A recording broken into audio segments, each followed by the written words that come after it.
Dès aujourd'hui, réinvestissez votre acompte de réduction d'impôt sur un projet essentiel et qui prend de l'ampleur, TV Liberté. Dès aujourd'hui, réinvestissez sur une télévision libre, autonome, indépendante, sans filtre, qui ne dépend ni des oligarques, ni des partis, ni des lobbies, ni de l'État. Dès aujourd'hui, réinvestissez cet acompte pour obtenir un nouveau crédit d'impôt pour 2019. La presse d'information est aux ordres? Alors, soutenez la presse alternative en 2019, année de tous les changements.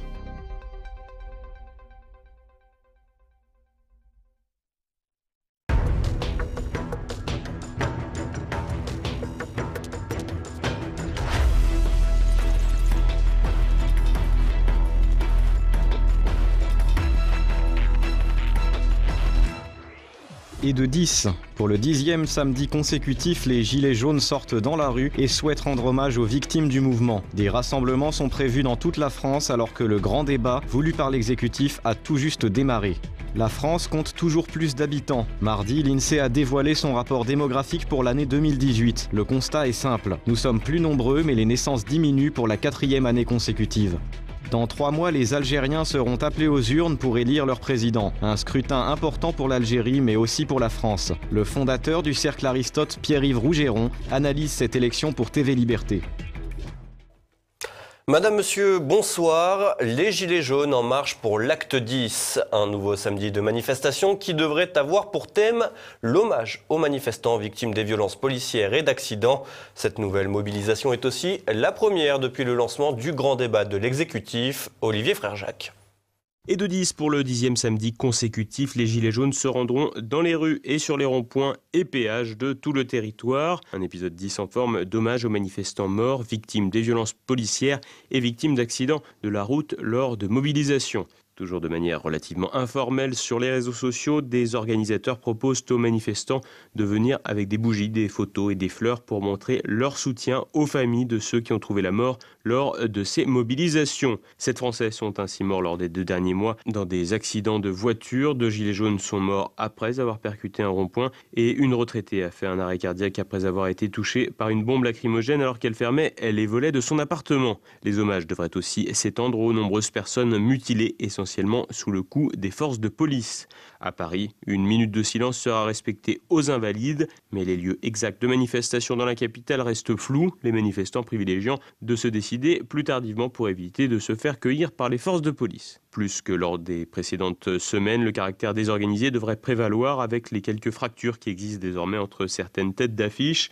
Une désunion par la tête et pas par la base, mais qui pourrait pénaliser l'ensemble du mouvement. Cependant, le phénomène gilet jaune n'en demeure pas moins assez exceptionnel eu égard à sa constance et à sa capacité à mobiliser et à recevoir le soutien d'une majorité de Français. Et pendant ce temps-là, Emmanuel Macron, de son côté, tente de vendre son grand débat national. En déplacement à Souillac, dans le Lot, le chef de l'État n'est pas serein. En témoigne l'interdiction de toute manifestation des Gilets jaunes et le degré de surveillance élevé autour de la ville.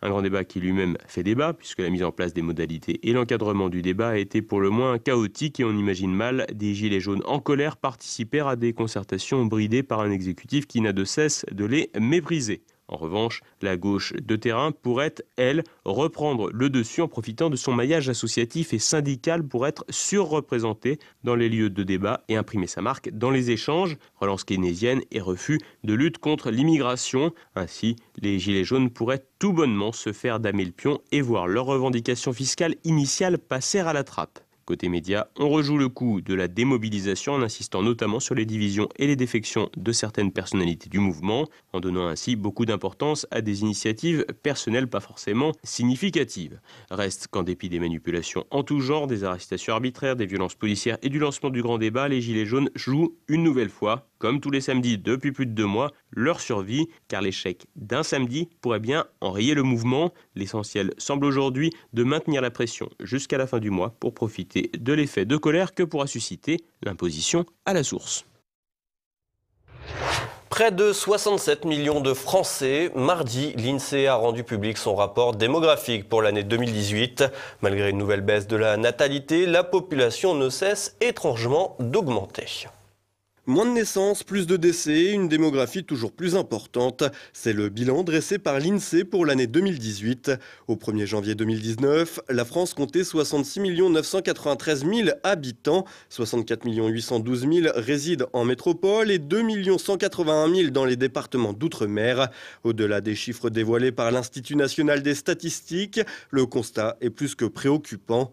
En effet, pour la 4e année consécutive, le niveau de natalité a une nouvelle fois diminué. 12 000 naissances de moins qu'en 2017 et 60 000 de moins qu'en 2014 pour atteindre son plus bas solde naturel depuis les années 50. Un phénomène corrélé à la baisse du nombre de femmes en âge de procréer et à celle de la fécondité qui diminue depuis 4 ans. L'indicateur conjoncturel de fécondité s'établit désormais à 1,87 enfants par femme contre 1,9 en 2017. Le seuil permettant le renouvellement des générations étant fixé à 2,1.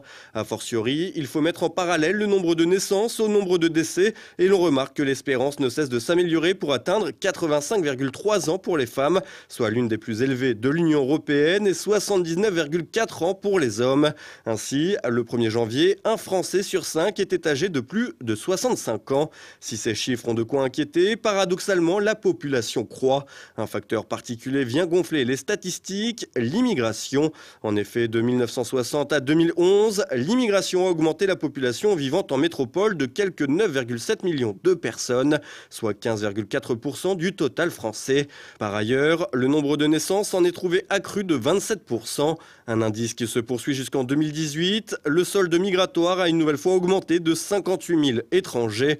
Si l'augmentation de la population française est davantage tirée par le solde naturel, le solde migratoire n'en reste pas moins un véritable facteur à prendre en compte, et ce, malgré l'absence de véritables statistiques ethniques. D'ailleurs, les données d'Eurostat vont en ce sens. L'Office statistique de l'Union européenne affirme que c'est l'arrivée de migrants qui permet à l'Europe d'afficher un solde positif. Coïncidence, l'Allemagne a également vu son nombre d'habitants augmenter malgré une baisse naturelle de sa population. Ainsi, derrière les prétendus bienfaits de la croissance démographique se cache un véritable bouleversement ethnique et culturel. Une élection algérienne sous haute tension. En avril, les Algériens se rendront aux urnes pour élire leur président de la République. Un scrutin qui pourrait consacrer une nouvelle fois le sortant, Abdelaziz Bouteflika, Olivier Frère-Jacques.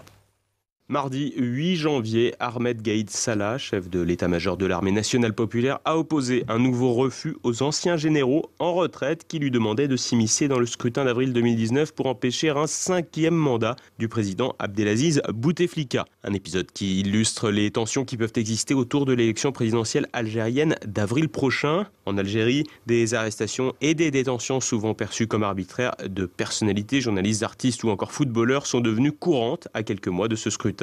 Un contexte complexe et qui constitue une véritable bombe à retardement pour la France. La question qui demeure aujourd'hui sur toutes les lèvres est celle de la candidature ou non du président Abdelaziz Bouteflika pour un 5e mandat. Pour le fondateur du Cercle Aristote, Pierre-Yves Rougeron, cette candidature n'est pas une candidature personnelle, mais celle d'un système. Si vous voulez, la principale raison qui empêchera Abdelaziz Bouteflika d'être représenté plutôt que de se représenter, c'est son état de santé et d'ailleurs sa possibilité de mourir. Mais le système FLN et le système Bouteflika, alors le système Bouteflika, c'est pas Abdelaziz qui est le plus représentatif de ce système, c'est Saïd Bouteflika, son frère, qui règne à travers lui.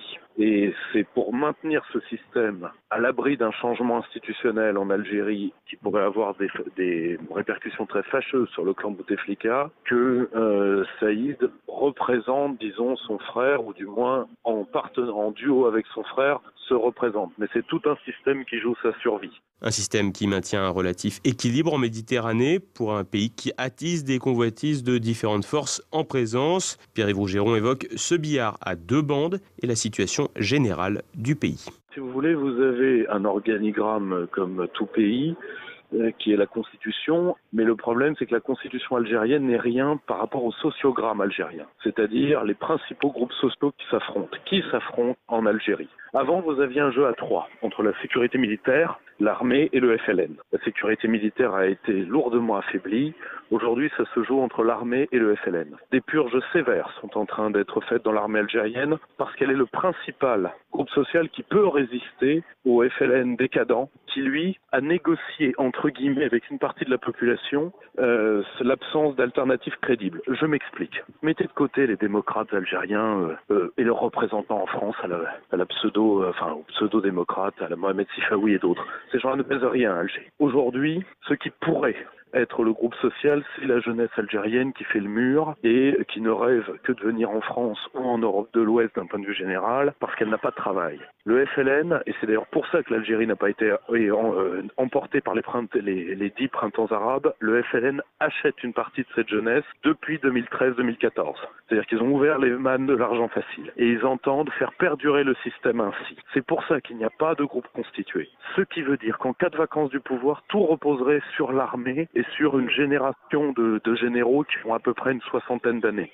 Ce serait un scénario risqué, mais je ne vois que celui-là. Vous avez un autre groupe social, mais dont on sait qu'il est présent, mais qui est très difficile à évaluer, qui sont les islamistes algériens. Il y a des restes, évidemment, de l'ancien GIA, c'est évident, très présent dans une partie de la rue algérienne. Néanmoins, son degré d'organisation et sa préparation au pouvoir dans un pays comme l'Algérie, qui, je vous le rappelle, vit l'un des pires syndromes hollandais, 97% des rentrées sont liées au gaz. Donc, si vous voulez, c'est un pays qui est sous perfusion. Un pays à l'économie précaire et dont le sort ne peut pas être ignoré par la France, car au-delà du simple scrutin national algérien, c'est une partie de l'avenir des pays européens qui est en jeu. L'Algérie est un pays dont l'indépendance et la souveraineté sont plus importants pour nous que la plupart des pays européens dans lesquels la droite nationale française est en adoration. Si Alger tombe, on va être très clair, déjà dans les flux migratoires qui sont en Espagne actuellement, vous avez de plus en plus d'Algériens. Si Alger tombe, il est impossible de quantifier combien vont arriver. Et pire que ça, je peux vous dire avec certitude qu'aujourd'hui, c'est la, entre guillemets, sévérité, je n'emploierai pas le terme de brutalité, de la garde algérienne à la frontière sud, qui garde la frontière française d'arrivée massive de subsahariens. À la seconde où l'armée algérienne, qui est déjà visée par des plaintes d'associations droits de l'hommistes que nous connaissons bien ici, qui pour la plupart d'ailleurs sont subventionnées par les autorités européennes. Cette armée, quand elle ne pourra plus tenir la ligne, eh bien, l'arrivée directe de ces flux, ce sera le sud de la Méditerranée et dont, entre autres, le littoral français. Ça, c'est le premier point. Deuxième point, si l'Algérie tombe, nous perdrons notre plus efficace, avec nos amis marocains, l'un de nos deux plus efficaces alliés dans la lutte contre le terrorisme. En effet, beaucoup d'attentats ont été déjoués en France grâce à la prévenance des services spéciaux algériens. Enfin, que nous le voulions ou non, l'Algérie est le pays le plus armé pour être une puissance, disons, pacificatrice de la rive sud de la Méditerranée au niveau maghrébo-machréquien. En cas de défection d'Abdelaziz Bouteflika, le général Ahmed Gaïd Salah pourrait être un recours crédible. L'urgence semble surtout d'être d'éviter de revivre la décennie noire qu'a connue le pays de 1991 à 2002. Plus que jamais, l'Algérie doit donc être un partenaire de premier choix pour la France, car avec le désastre libyen, initié par Nicolas Sarkozy notamment, l'instabilité de l'Égypte et de la Tunisie et les moyens limités du Royaume du Maroc, la côte méditerranéenne pourrait devenir, en cas de désordre algérien, une véritable passoire, avec les conséquences migratoires et sécuritaires que cela implique. Et on retrouve une nouvelle fois Olivier Frère-Jacques pour l'actualité en bref. Dur d'être porte-parole du gouvernement. Mercredi, Benjamin Griveaux a confié être toujours locataire car à Paris, le prix du mètre carré est trop cher. En tant que porte-parole du gouvernement et secrétaire d'État auprès du Premier ministre, Benjamin Griveaux touche 7 900 € net par mois, sans compter évidemment les avantages inhérents à sa fonction. Une nouvelle sortie médiatique qui ne manquera pas de faire réagir les Gilets jaunes alors que la rémunération des élus fait plus que jamais polémique. Un député de la majorité entre en résistance contre l'extension de la PMA. Jeudi, Agnès Thill, élue de l'Oise, a jugé que le rapport de la mission de l'Assemblée nationale sur la bioéthique franchissait une ligne rouge dans certaines de ses recommandations. Elle estime qu'accepter dans la future révision de la loi parent d'attention, le parent n'ayant pas de lien biologique avec l'enfant, permet la multiplication des parents et que le mot parent n'a alors plus aucun sens. Une sortie qui a agacé la majorité alors qu'Agnès Thill a déjà été mise en garde par son parti en novembre dernier pour avoir critiqué le puissant lobby gay notamment. La Champions League en prison pour MHD. Depuis jeudi soir, le rappeur est en détention provisoire après sa mise en examen pour homicide volontaire, mise en cause dans l'enquête sur l'agression mortelle d'un jeune homme de 23 ans en juillet lors d'une rixe entre bandes à Paris. MHD, de son vrai nom Mohamed Silla, a été présenté à un juge d'instruction. 3 autres suspects ont eux aussi été mis en examen pour les mêmes faits. Le rappeur conteste toute implication et son avocat a annoncé vouloir faire appel de son placement en détention provisoire. Le gouvernement italien tient ses promesses de campagne. Jeudi, le mouvement 5 étoiles et la Ligue ont pris des décrets-lois créant le revenu de citoyenneté, le RDC, et abaissant l'âge de la retraite. Le RDC s'adresse aux 5 millions d'Italiens vivant sous le seuil de pauvreté et vise à la fois à favoriser la réinsertion et à relancer la croissance par la demande.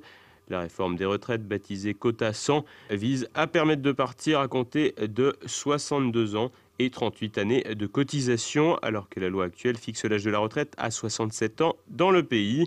Les décrets-lois entreront en vigueur dans les prochains jours, mais devront ensuite être validés par le Parlement dans un délai de 60 jours. Italie toujours, Silvio Berlusconi en première ligne pour les européennes. Jeudi, l'ancien chef du gouvernement italien a annoncé qu'il serait candidat lors d'une réunion de campagne de son parti Forza Italia. Malgré ses 82 ans, une opération à cœur ouvert et les multiples accusations politiques et pénales dont il a été l'objet, le Cavaliere veut mener campagne pour évoquer l'avenir du monde. Rien que ça. En 2018, Silvio Berlusconi n'avait pas pu se présenter aux élections législatives en raison d'une peine d'inéligibilité liée à une condamnation pour fraude fiscale. 2 suspects arrêtés après l'attaque d'un complexe hôtelier au Kenya. Quelques heures après l'acte revendiqué par des islamistes Shebab somaliens, la police kenyane a annoncé l'arrestation de 2 suspects. La sécurité à la frontière somalienne a été renforcée pour empêcher la fuite d'éventuels complices. Le dernier bilan de l'attaque fait état d'au moins 21 morts, dont un Britannique et un Américain, survivants des attentats du 11 septembre. Justin Trudeau a un sosie en Afghanistan. Inconnu jusqu'alors, un chanteur afghan s'est fait remarquer lors d'un passage télé pour sa ressemblance avec le Premier ministre canadien. Suite à cette comparaison, Abdul Salam Maftoon est devenu une véritable célébrité dans son pays. Pourtant, il n'avait jamais entendu parler de Justin Trudeau avant son passage télévisé.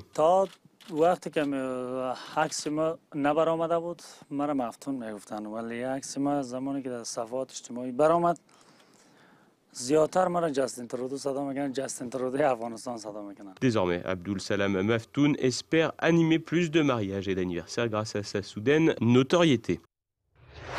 On ne peut pas compter que sur la technologie. Un hôtel japonais, l'un des premiers à faire travailler des robots, s'est séparé de la moitié de ses machines. En 2015, l'hôtel s'était doté d'environ 80 robots pour répondre au manque de main-d'œuvre. Problème, ni l'équipe ni les clients n'ont été satisfaits de l'expérience. Finalement, les robots ne sont peut-être pas encore en passe de dépasser les humains.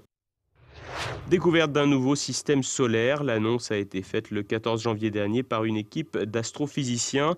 Ce système, avec plusieurs étoiles et un disque de poussière atypique, a été découvert à 150 années-lumière de la Terre. À la différence de notre système solaire, le disque de poussière tourne perpendiculairement par rapport à l'orbite des 2 étoiles en son centre. C'est bientôt la fin de cette édition. Comme chaque vendredi, vous pouvez vous procurer le quotidien présent de fin de semaine. À la une, se dirige-t-on vers une dictature européenne ? Et ce soir, retrouvez immédiat, Jean-Yves Le Gallou et Nicolas Faure évoquent les violences policières, les réactions d'Emmanuel Macron et la figure de Bilal Hassani, le représentant de la France à l'Eurovision. Enfin, peut-être.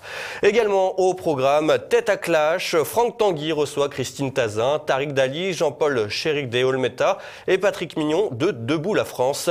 Ils débattent du grand débat national, des gilets jaunes et du cannabis thérapeutique.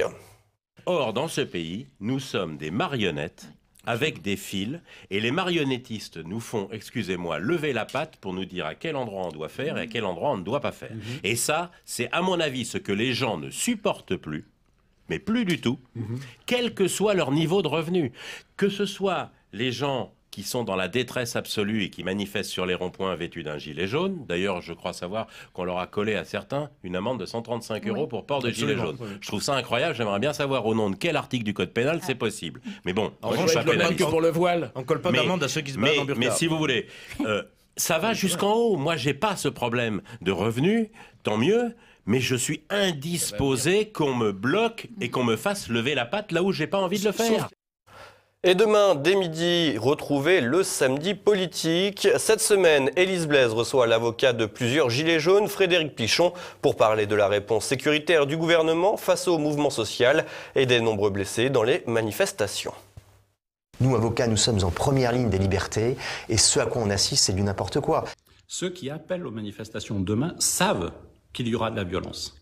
Et donc, ils ont leur part de responsabilité. Demain, je le dis, ceux qui viennent manifester dans des villes où il y a de la casse qui est annoncée savent qu'ils seront complices. Ça, c'est pas dans le, c'est ni dans le code pénal, ni même dans la Constitution. Je dis et j'affirme que les consignes qui ont été données au ministère de l'Intérieur, ça a été de cibler principalement les militants, on va dire, patriotes, histoire de dire que les casseurs, ils sont d'extrême droite, de laisser faire les black blocs, donc les éléments les plus radicaux et qui sont connus des services de police, et de laisser faire les casseurs des cités. Manifestement, le gouvernement donne des consignes très musclées face aux manifestants. Je vous rappelle quand même que nous avons des manifestants qui ont perdu un œil, d'autres une main, et nous, en tant que policiers, on constate aujourd'hui à des blessures semblables à des blessures de guerre. Et dimanche, Guillaume de Thieulois vous donne rendez-vous dans un terre de mission consacré à la marche pour la vie du dimanche 20 janvier à Paris. Et tout de suite, la France de Campagnol avec Christian Combaz. C'est maintenant la fin de cette édition. Merci de votre fidélité. Bonne fin de semaine à tous. À lundi. Bonsoir.